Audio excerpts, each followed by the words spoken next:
Hi hello guys, very good morning. ಎಲ್ಲರೂ ಹೇಗಿದ್ದೀರಾ? I hope ಎಲ್ಲರೂ ಚೆನ್ನಾಗಿದ್ದೀರಾ ಅಂತ ಅಂದ್ಕೊಂಡಿದ್ದೀನಿ. ನಾನು ಕೂಡ ತುಂಬ ಚೆನ್ನಾಗಿದ್ದೀನಿ ಅಂತ ಹೇಳ್ತಾ welcome back to Lakshmi Lokesh YouTube channel guys.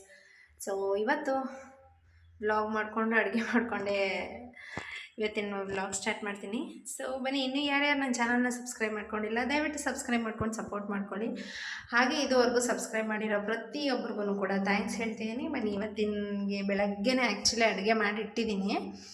ಇವಾಗ ಒಂದು ಸ್ವಲ್ಪ ಅಂಗಡೀಲಿ ಋತ್ವಿಕ್ಕಿದ್ದಾನೆ, ಪಾಪು ಇದೆ. ಪಾಪುನ ಇಷ್ಟು ದಿನ ಇಟ್ಕೊಂಡಿಲ್ಲ, ಈಗ ಇದ್ದಾನೆ. ಅವ್ನು ಮಲ್ಕೊಂಡು ಎದ್ದು ಹಠ ಮಾಡ್ತಿದ್ದೆ, ಏನಾದರೂ ಮಾಡ್ಕೊಂಬರೋಣ ಅಂತ ಹೇಳಿ ಮನೆಗೆ ಬಂದಿದ್ದೀನಿ. ಇನ್ನು ಇವತ್ತು ಆ್ಯಕ್ಚುಲಿ ನಮ್ಮ ಹೊಲದಲ್ಲೇ ಬೆಳೆದಿದ್ದಂಥ ಮೊಳಕೆ ಕಾಳು ಸಾಂಬಾರು ಮಾಡಿದ್ದೀನಿ. ನೋಡ್ತಿರ್ಬೋದು, ಸಾಂಬಾರು ಟೇಸ್ಟ್ ಅಂತೂ ಸಖತ್ತಾಗಿದೆ. ಬೆಳಗ್ಗೆನೇ ಮಾಡಿಟ್ಟಿದ್ದೀನಿ. ರಿತೀಕ್ಷನು ಬಾಕ್ಸಿಗೆ ತೊಗೊಂಡೋಗಿದ್ದಾಳೆ ಆಗಲೇ. ಸೊ ವ್ಲಾಗ್ ಮಾಡೋಕ್ಕೆ ಆ್ಯಕ್ಚುಲಿ ಮೊಬೈಲ್ನ ಸ್ವಲ್ಪ ಸ್ಟ್ಯಾಂಡಿಗೆ ಹಾಕ್ಬಿಡೋಣ ಅಂಥೇಳಿ ಹಾಕಿಟ್ಟಿದ್ದೀನಿ. ಇನ್ನು ಆಗಲೇ ಹೇಳ್ದಂಗೆ ಋತ್ವಿಕ್ ಆ್ಯಕ್ಚುಲಿ ಅಂಗಡಿಲಿ ಸಿಕ್ಕಾಪಟ್ಟೆ ಆಡ್ತಾ ಇದ್ದಾನೆ. ಈಗಷ್ಟೇ ಮಲ್ಲಿಗೆ ಎದ್ದಿದ್ದಾನಲ್ಲ, ಸೊ ಅವನಿಗೆ ಏನಂದರೆ ಏನಾದರೂ ಒಂದು ಮಾಡಿಕೊಡ್ತಾರೆ. ಸೊ ಹಂಗಾಗಿ ಅವನಿಗೆ ಸ್ವಲ್ಪ ಅವನು ಎದ್ದೋಳಷ್ಟರಲ್ಲಿ ಸ್ವಲ್ಪ ಹಂಗೆ ಎಲ್ಲ ಅಡುಗೆಗಲ್ಲ ಅವನಿಗೇನಾದರೂ ಸ್ನ್ಯಾಕ್ಸ್ ಮಾಡಿಕೊಂಡೆ ವ್ಲಾಗ್ ಸ್ಟಾರ್ಟ್ ಮಾಡೋಣ ಅಂತ ಅಂದ್ಕೊಂಡಿದ್ದೀನಿ ಗೈಸ್. ಇವತ್ತಿನ ವ್ಲಾಗಲ್ಲಿ ಒಂದು ಮುಖ್ಯವಾದ ವಿಚಾರನ ಮಾತಾಡಬೇಕು ಅಂತ ಅಂದ್ಕೊಂಡಿದ್ದೀನಿ. ಅದು ಏನು ಅಂದರೆ, ಒಂದಷ್ಟು ಜನ ಇರ್ತಾರೆ, ಯಾರು ಅಂದರೆ ತಿಂದಿದ್ದು ಎತ್ತಾಕತ್ತಲ್ಲ. ಒಂದು ನಿಮಿಷ ಗ್ಯಾಸ್, ಈರುಳ್ಳಿ ಕಟ್ ಮಾಡ್ತಿದ್ರೆ ಅಷ್ಟೊಂದು ಕಣ್ಣಿಗೆ ಖಾರ ಬರುತ್ತೆ. ಎತ್ತಾಕತ್ತಲ್ಲ ಅಂತ ಜನಗಳಿಗೆ ಏನು ಹೇಳಬೇಕು ನೀವೇ ಹೇಳಿ. ಯಾಕೆಂದರೆ ತುಂಬ ಜನ ನಮ್ಮವರೇ, ಹೊರಗಡೆಯವರು ಬಂದಿರಲ್ಲ ಮಾತಾಡೋದಕ್ಕೆ.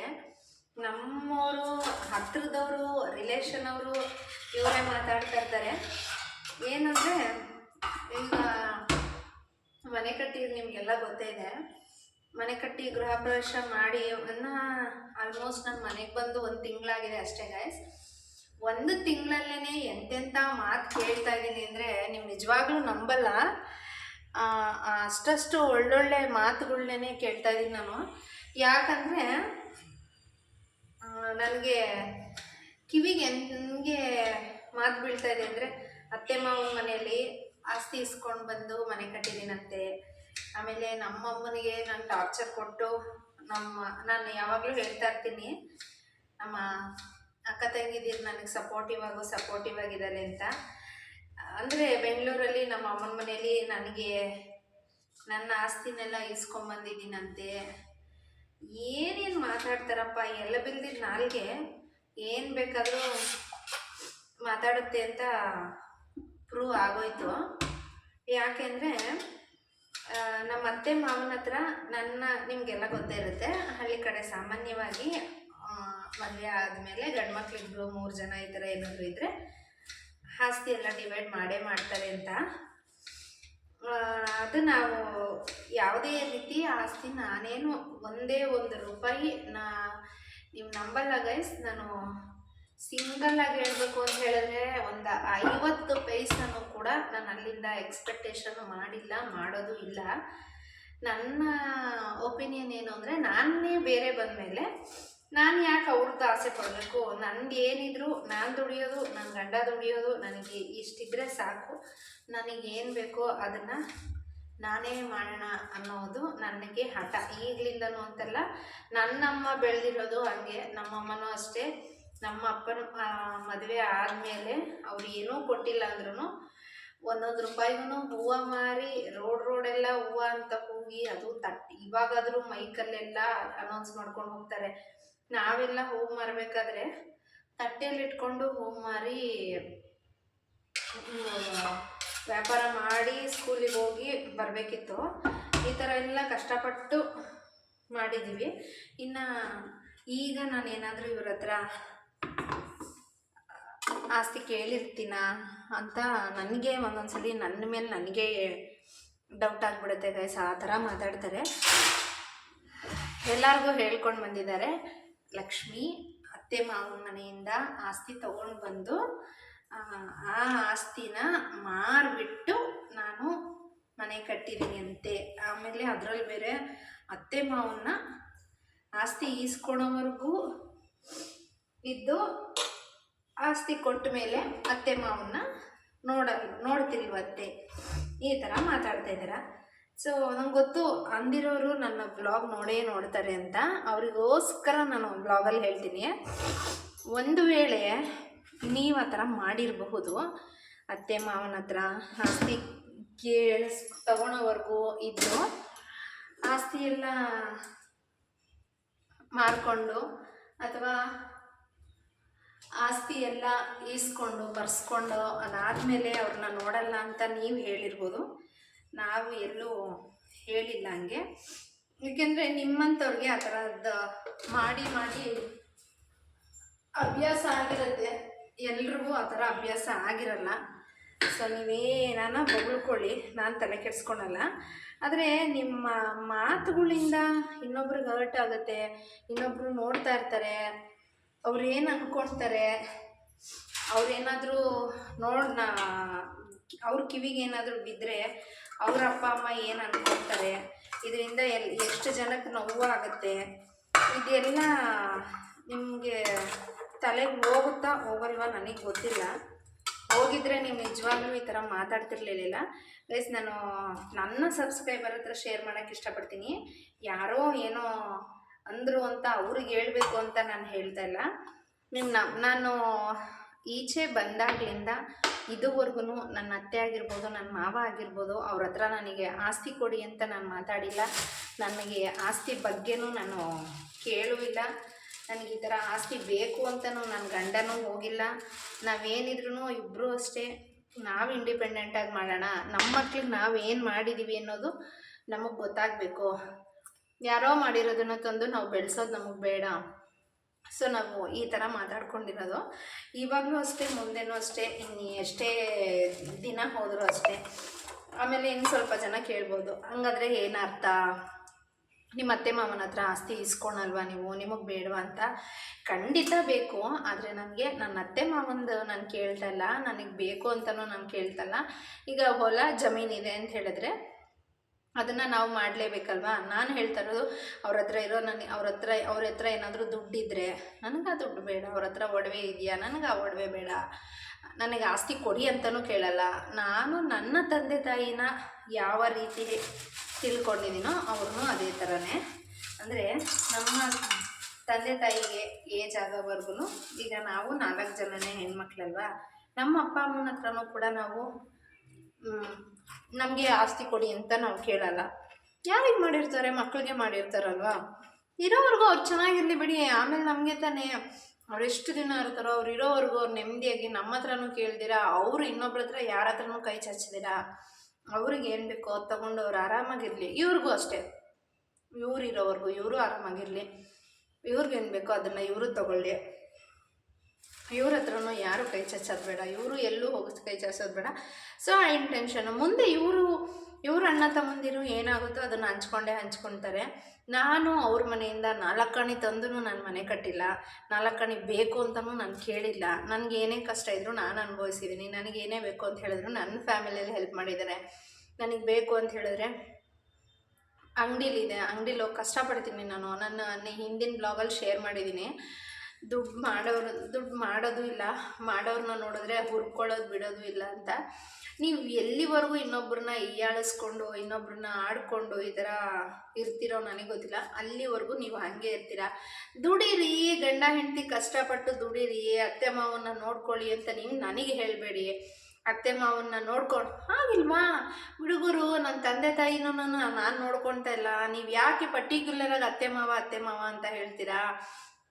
ಅತ್ತೆ ಮಾವನ್ನ ನಾನು ನೋಡಲ್ಲ ಅಂತ ಹೇಳಿಲ್ವಲ್ಲ. ಶಕ್ತಿ ಇದೆ, ಈಗ ಚೆನ್ನಾಗಿರಲಿ. ನನ್ನ ಅಪ್ಪ ಅಮ್ಮನೂ ಶಕ್ತಿಯಾಗಿದ್ದಾರೆ, ಚೆನ್ನಾಗಿರಲಿ. ಅವ್ರಿಗೆ ಆಗಲ್ಲ ಅಂದಾಗ ಅಪ್ಪ ಅಮ್ಮನೂ ನಾನು ಬಿಡಲ್ಲ, ಅತ್ತೆ ಮಾವನೂ ಬಿಡಲ್ಲ. ಆಗಲ್ಲ ಅಂದರೆ ಸೊಸೆಯಾಗಿ ನೋಡಲೇಬೇಕು. ಹಾಗೆ ಯಾರಾದರೂ ಮಾತಾಡ್ತಾರಾ, ಅಯ್ಯೋ ನಿಮ್ಮ ಅಪ್ಪ ಅಮ್ಮನ್ನ ನೋಡ್ಕೊಳ್ಳಿ ಅಂತ? ನೋಡಲ್ಲ. ನಮ್ಗೆ ಏನು ಅನಿಸುತ್ತೆ, ನನಗೆ ನೀವು ಎಷ್ಟೇ ಜನ ಏನೇ ಅಂದ್ರೂ ನೀವು ಹೇಳಿದ್ದನ್ನು ನಾನು ತಲೆ ಕೆಡಿಸ್ಕೊಳಲ್ಲ. ನನಗೇನು ಅನಿಸುತ್ತೋ ನನಗದು ಸರಿ ಅನ್ನಿಸ್ಬೇಕು, ನಾನು ಮಾತಾಡ್ತಿರೋದು ನನಗೆ ಕರೆಕ್ಟು ಅನಿಸ್ಬೇಕು, ನನಗೆ ಅವ್ರನ್ನ ನೋಡಬೇಕು ಅನ್ನಿಸ್ಬೇಕು. ಅವ್ರ ಏಜ್ ಆಗಿದೆ, ಅವ್ರಿಗಾಗಲ್ಲ ಅಂತ ಅನ್ನಿಸ್ತಾರೆ, ಅವಾಗ ನಾನು ಖಂಡಿತ ನೋಡ್ತೀನಿ. ಚೆನ್ನಾಗಿದ್ದಾಗ ಈಗ ಅವ್ರ ಕೈಯಲ್ಲೂ ಶಕ್ತಿ ಇದೆ, ಅವರು ಒಂದು 4 ಕಾಸು ದುಡ್ಕೊತಾ ಇದ್ದಾರೆ, ದುಡ್ಕೊಳ್ಳಿ. ನಾಳೆ ಮೂಲೆಯಲ್ಲಿ ಬಿದ್ಮೇಲೆ ಯಾವ ಸೊಸೆನೂ ನಂಬೋದು ಬೇಡ, ಯಾವ ಮಗನೂ ನಂಬೋದು ಬೇಡ. ನನ್ನ ಹತ್ರ ಇದೆಯಪ್ಪ ನನ್ನ ನೋಡ್ತಾರೆ ಅಂತ ಅವರು ಅಷ್ಟೇ ಬೆಳೀಲಿ ಅಲ್ವಾ. ಅದನ್ನು ಬಿಟ್ಬಿಟ್ಟು ನಾವು ಚೆನ್ನಾಗಾಗಿದ್ದ ತಕ್ಷಣ ಅತ್ತೆ ಮಾವನ ಹತ್ರ ಆಸ್ತಿ ಇಸ್ಕೊಂಬಂದು ಇವಳು ಇಲ್ಲಿ ಬೆಳೆದ್ಬಿಟ್ಲು, ಅತ್ತೆ ಅಪ್ಪ ಅಮ್ಮನ ಹತ್ರ ಕಿತ್ಕೊಂಬಂದ್ಬಿಟ್ಲು. ನೀವು ನೋಡಿದ್ರ ನಾನು ಅಪ್ಪ ಅಮ್ಮನ ಹತ್ರ ಕಿತ್ಕೊಂಬಂದಿರೋದು ಅಥವಾ ಅತ್ತೆ ಮಾವನ ಹತ್ರ ಕಿತ್ಕೊಂಬಂದಿರೋದು? ನನ್ನ ಅತ್ತೆ ಮಾವನೇ ನನಗೇನು ಮಾತಾಡಲ್ಲ, ನೀವು ಯಾಕೆ ಮಾತಾಡ್ತೀರಾ? ಈ ಅತ್ತೆ ಸೊಸೆ ಆಗಿರ್ಬೋದು ಅಥವಾ ಮೂರನೇ ವ್ಯಕ್ತಿ ಯಾರಾದರೂ ಚೆನ್ನಾಗಿದ್ದರೆ ಅದನ್ನು ಸಹಿಸಲ್ಲ ಅನಿಸುತ್ತೆ ಮೋಸ್ಟ್ಲಿ. ಅದಕ್ಕೆ ಈ ಥರ ನೀವು ಎತ್ಕೊಡ್ತೀರಾ, ಅವ್ರ ಮನಸ್ಸಲ್ಲೂ ಇಲ್ಲಿರೋದನ್ನೆಲ್ಲ ಬೆಳೆಸ್ತೀರಾ. ಈ ಥರ ಕಚಡ ಬುದ್ಧಿ ಎಲ್ಲಿವರೆಗೂ ನಿಮಗಿರುತ್ತೋ ಅಲ್ಲಿವರೆಗೂ ನಿಮ್ಮ ಮೈಂಡ್ ಅಂತೂ ಚೇಂಜ್ ಆಗಲ್ಲ, ಆಗೋದು ಇಲ್ಲ. ಸೊ ಫೈನಲಿ ನಾನು ಏನು ಹೇಳ್ತೀನಿ ಅಂದರೆ, ನಿಮ್ಮಂಥ ಕೆಟ್ಟ ಮನಸ್ಥಿತಿ ಇರೋರು ಯಾವುದೇ ಕಾರಣಕ್ಕೂ ಉದ್ಧಾರ ಆಗಲ್ಲ, ಆಗೋದು ಇಲ್ಲ. ಆಗ್ಬೋದು ಅಷ್ಟೇ, ಉದ್ಧಾರ ಆಗಲ್ಲ ಗೈಸ್. ನಾನು ಏನು ಮಾಡ್ಕೊಂಡಿದ್ದೀನೋ ಇದನ್ನು ನನ್ನ ಪರಿಶ್ರಮದಲ್ಲಿ ಮಾಡ್ಕೊಂಡಿರೋಂಥ ಅರಮನೆ ಇದು. ನಾನು ಎಷ್ಟು ಕಷ್ಟಪಟ್ಟಿದ್ದೀನಿ ಅನ್ನೋದು ನನಗೆ ಗೊತ್ತು. ಈಗಲೂ ಅಷ್ಟೇ, ಏನಂತಾರೆ, ನಾನು ಮನೇಲಿ ಬೆನ್ನು ಮೂಳೆ ಮುರ್ಕೊಂಡಾಗ ನನಗೆ ನಮ್ಮ ಅಮ್ಮನೇ, ನಿಮ್ಮ ನಂಬಲ್ಲ, ನಾನು ಹೇಳ್ತಿದ್ದೀನಿ ಅಂದರು ಕುತ್ಕೊಂಡು ನನಗೆ ವಾಶ್ರೂಮಿಗೆ ಹೋಗೋಕ್ಕಾಗಲ್ಲ ಅಂದರೂ ಅಂಥ ಪರಿಸ್ಥಿತಿಲೂ ಕೂಡ ನಾನು ನಮ್ಮಮ್ಮ ಜೊತೆಲಿದ್ದು ಹೆಲ್ಪ್ ಮಾಡಿ. ಈಗಲೂ ಅಷ್ಟೇ, ಒಂದು ಭಾರತ ಕೆಲಸ ಮಾಡೋದಕ್ಕಾಗಲ್ಲ, ಒಂದು ಎದ್ದೇಳೋಕ್ಕಾಗಲ್ಲ, ಆ ಥರದ್ದೆಲ್ಲ ಇರುತ್ತೆ. ಬಟ್ ಆದರೂ ನನ್ನ ಮಕ್ಕಳು, ನನ್ನ ಗಂಡ, ನನ್ನ ಅಪ್ಪ ಅಮ್ಮ, ನನ್ನ ಅತ್ತೆ ಮಾವ ನಾನು ನೋಡಲೇಬೇಕು. 4 ಜನದ ಮುಂದೆ ಹಳ್ಳಿ ಹುಡುಗನ ಮದುವೆ ಆದಲು, ಏನೂ ಸಾಧಿಸಿಲ್ಲ ಅನ್ನೋದು ನನಗೆ ಬರಬಾರ್ದು. ನಾನು ಸಿಟಿಲಿ ಏನು ನಾವು ಹೂವು ಮಾರಿ ಕಷ್ಟಪಟ್ಟು ಒಂದು ಸೂರು ಅಂತ ಮಾಡ್ಕೊಂಡಿದ್ದೀವೋ, ಇಲ್ಲೂ ಅದೇ ಥರ ಅಂಗಡಿ ಇಡಬೇಕು, ಏನಾದರೂ ಸಂಪಾದನೆ ಮಾಡಬೇಕು ಅಂತ ₹1 ತೊಗೋಬೇಕು ಅಂತ ಹೇಳಿದ್ರೆ, ನಾನು ಚಿಕ್ಕಪೇಟೆಯಿಂದ ಎಷ್ಟು ದೂರ ನಿಮಗೆಲ್ಲ ಗೊತ್ತೇ ಇರುತ್ತೆ, ರೈಲ್ವೆ ಸ್ಟೇಷನ್ಗೂ ಅಂಗಡಿಗಳಿಗೂ ಎಷ್ಟು ದೂರ ಇರುತ್ತೆ ಅಂತ. ಆ ಮೂಟೆನ ನಾನು ತಲೆ ಮೇಲೆ ಹೊತ್ಕೊಂಡು ಬರ್ತೀನಿ. ಯಾಕೆಂದರೆ ಚಿಕ್ಕಪೇಟೆಗೆ ತಂದು ಹಾಕ್ತಾರೆ ಅಂದರೆ ಅವನಿಗೆ ₹100 ಕೊಡಬೇಕು ಒಂದು ಮೂಟೆಗೆ. 6-7 ಮೂಟೆ ಇದೆ ಅಂದರೆ ₹700-800 ಇಲ್ಲೇ ಕೊಡಬೇಕು. ನಾನು ಏನು ದುಡಿತೀನಿ ಅಂತ ನಾನು ಒಂದೊಂದೇ ಹೊತ್ಕೊಂಡು ಬಂದು ಕಷ್ಟಪಡ್ತಾ ಇದ್ದೀನಿ. ನನ್ನ ಕಷ್ಟ ನನಗೆ ಗೊತ್ತು, ಮಾತಾಡೋರು ನಿಮಗೇನು ಈಸಿಯಾಗಿ ಗೊತ್ತಾಗುತ್ತೆ. ಸೊ ನೀವೇನು ಹೇಳಿದ್ರು, ನಾನೇನು ಹೇಳಿದ್ರು, ನಾನು ಹೇಳ್ತಿದ್ದೀನಿ ಅಂತ ನೀವು ನಂಬೋದು, ಅಥವಾ ನೀವು ಹೇಳ್ತಿದ್ದೀರಾ ಅಂತ ನಾನು ಕೇಳಿಸ್ಕೋಬೋದು. ಬಟ್ ಭಗವಂತ ಮೇಲೆ ಇರ್ತಾನಲ್ಲ, ಅವನ ಮುಂದೆ ನೀವು ಯಾರೂ ಅಲ್ಲ. ನಿಮ್ಮಂಥವ್ರ ಬಗ್ಗೆ ಎಷ್ಟು ಮಾತಾಡಿದ್ರು ಬೇಸ್ಟು. ಸೊ ಗೈಸ್, ನಿನ್ನೆ ಆ್ಯಕ್ಚುಲಿ ನೋಡ್ತಾ ಇರ್ಬೋದು, ಚುರುಮುರಿ ಮಾಡೋಣ ಋತ್ವಿಕ್ಗೆ ಅಂತ ಮಾಡ್ತಾಯಿದ್ದೀನಿ. ನಿನ್ನೆ ಇವಾಗ ತಾನೇ ಎಲ್ಲ ಬಂದು ಕಟ್ ಮಾಡ್ಕೊಂಡಿದ್ದೀನಿ. ಈಗ ಋತ್ವಿಕ್ ಅಂಗಡಿಲಿದ್ದಾನಲ್ಲ, ಈಗ ಮಾತಾಡ್ಕೊಂಡಿದ್ನಲ್ಲ ನಾನು, ಸ್ವಲ್ಪ ಮೆತ್ತಗಾಗ್ಬಿಡುತ್ತೆ ಬೇಗ ಮಾಡಿದ್ರೆ ಅಂತ ಒಂದು ಸ್ವಲ್ಪ ಮಾಡೋಣ. ಸೊ ಜಾಸ್ತಿ ಬೇಡ, ಒಂದು ಸ್ವಲ್ಪ ಎಷ್ಟು ಬೇಕೋ ಅಷ್ಟು ಫ್ರೆಶ್ ಆಗಿ ತಿನ್ನೋದಕ್ಕೆ ಒಂದು ಸ್ವಲ್ಪ ಮಾಡ್ಕೊಂಡು ಹೋಗೋಣ ಅಂತ ಬಂದೆ. ಅಂಗಡೀಲಿ ಯಾಕೆ ಏನೇ ಆದ್ರೂ ಮನೇಲಿ ಮಾಡೋಷ್ಟು ಟೇಸ್ಟ್ ಇರಲ್ವಲ್ಲ. ಸೊ ಇದಕ್ಕೆ ಆ್ಯಕ್ಚುಲಿ ಇನ್ಸ್ಟಾಗ್ರಾಮಲ್ಲಿ ಒಂದು ಟ್ರೆಂಡ್ ಆಗಿದೆಯಲ್ಲ, ನಿಮಗೆಲ್ಲ ಗೊತ್ತಿದೆ ಅಂತ ಅನಿಸುತ್ತೆ. ಇದು ಖರ್ಜೂರ ಮತ್ತು ಹುಣಸೆ ಹುಳಿ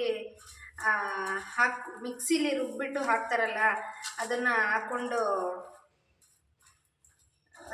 ತಿಂದರೆ ಇನ್ನೂ ಚೆನ್ನಾಗಿರುತ್ತೆ. ನಾನು ಟ್ರೈ ಮಾಡಿದ್ದೀನಿ ಕೂಡ. ಇದಕ್ಕೆ ಅದೇನಿಲ್ಲ, 2 ಖರ್ಜೂರ ಮತ್ತು ಸ್ವಲ್ಪ ಹುಣಸೆ ಹಣ್ಣು, ಖಾರದ ಪುಡಿ ಎಲ್ಲ ಮಿಕ್ಸಿಲೇ ಒಂದೇ ಸಲ ಗ್ರೈಂಡ್ ಮಾಡಿ ಹಾಕ್ಕೊಂಡ್ರೆ ನಿಜವಾಗ್ಲೂ ಸೂಪರ್ ಟೇಸ್ಟ್ ಇರುತ್ತೆ.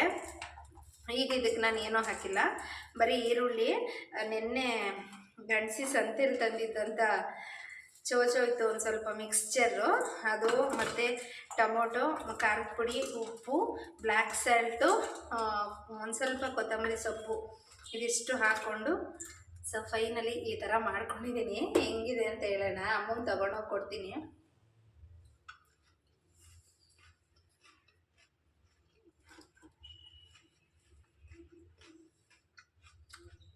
ಚೆನ್ನಾಗಿದೆ ಬಸ್, ಒಂಥರ ಖಾರವಾಗಿ ಟೆಂಪ್ಟು ನತ್ತಿಗೆ ಇರ್ತಾಯಿದೆ. ಇದನ್ನು ಈ ಥರ ಕೈಯಲ್ಲಿ ಚೆನ್ನಾಗಿ ಕಿವುಚಿದ್ರೇ ಮಿಕ್ಸ್ ಆಗೋದು. ಸ್ಪೂನಲ್ಲಿ ಸ್ಟೈಲಿಗೆ ಅಷ್ಟೇ, ಅದೇನಿದ್ರು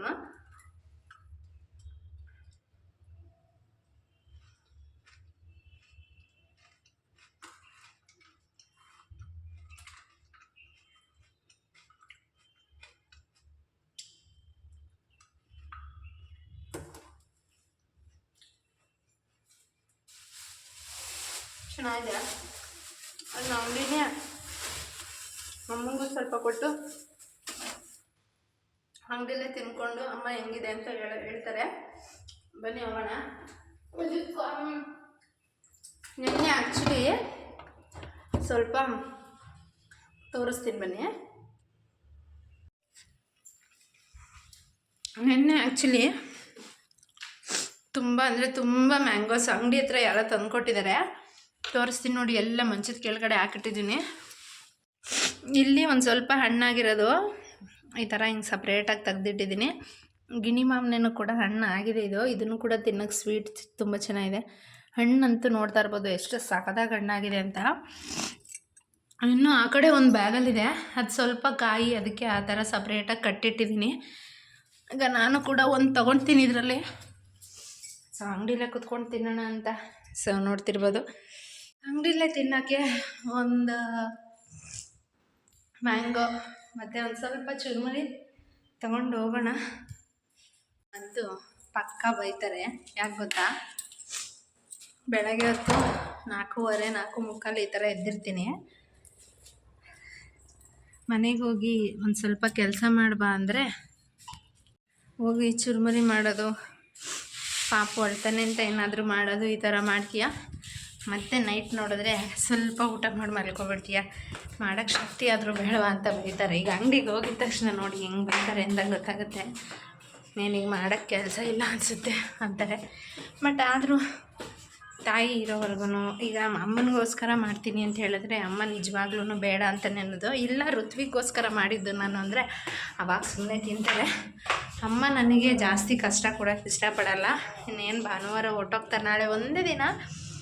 ಸ್ವಲ್ಪ ಫೀಲಿಂಗು ಕೂಡ ಜಾಸ್ತಿನೇ ಇದೆ. ಅಮ್ಮ ಇಲ್ಲ ಅಂದರೆ ಏನೋ ಒಂಥರ, ಅಮ್ಮ ಇದ್ದರೆ ಒಂದು ಶಕ್ತಿ. ಎಲ್ಲರಿಗೂ ಹಂಗೆ ಅನಿಸುತ್ತೆ. ಬಟ್ ಕೆಲವರು ಆ ಅದೃಷ್ಟ ಕೇಳ್ಕೊಂಬಂದಿರಲ್ಲ, ಅವ್ರಿಗೆ ಎಷ್ಟು ಫೀಲ್ ಆಗುತ್ತೆ ಅಂತ ಗೊತ್ತು. ಬಟ್ ಇದ್ದಾಗ ತಂದೆ ತಾಯಿನ ಚೆನ್ನಾಗಿ ನೋಡ್ಕೊಳ್ಳಿ. ಇಲ್ಲ ಅಂದಾಗ ಇಲ್ಲ ಅಂತ ಕೊರಗೋದ್ರಲ್ಲಿ ಏನೂ ಪ್ರಯೋಜನ ಇಲ್ಲ. ಇದ್ದಾಗ ನೋಡ್ಕೋಬೇಕಲ್ವ. ಎಲ್ಲ ತಾಯಿಂದಿರು ಅಷ್ಟೇ, ಮಕ್ಳು ಕಷ್ಟ ಆಗುತ್ತೆ ಅಂತ ಹೇಳಿದ್ರೆ ಬೇಡ ಅಂತಲೇ ಅನ್ನೋದು. ಬನ್ನಿ ಅಂಗಡಿಗೆ ಹೋಗಿ ಕೊಡೋಣ ಏನಂತಾರೆ ಅಂತ.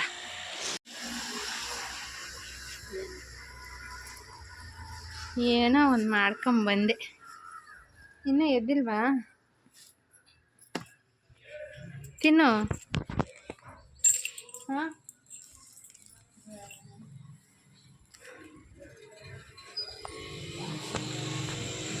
ಅವನೇ ನಮ್ಮ ಹಂಗೆ ಮಲಗಿದ್ದಾನೆ. ಆಹಾ, ನೀನು ಸಖತ್ತಾಗಿ ನೋಡ್ಕೊಂಡಿದ್ಯಾ. ಒಂದು ಸ್ವಲ್ಪ ನೋಡಲ್ಲಿ.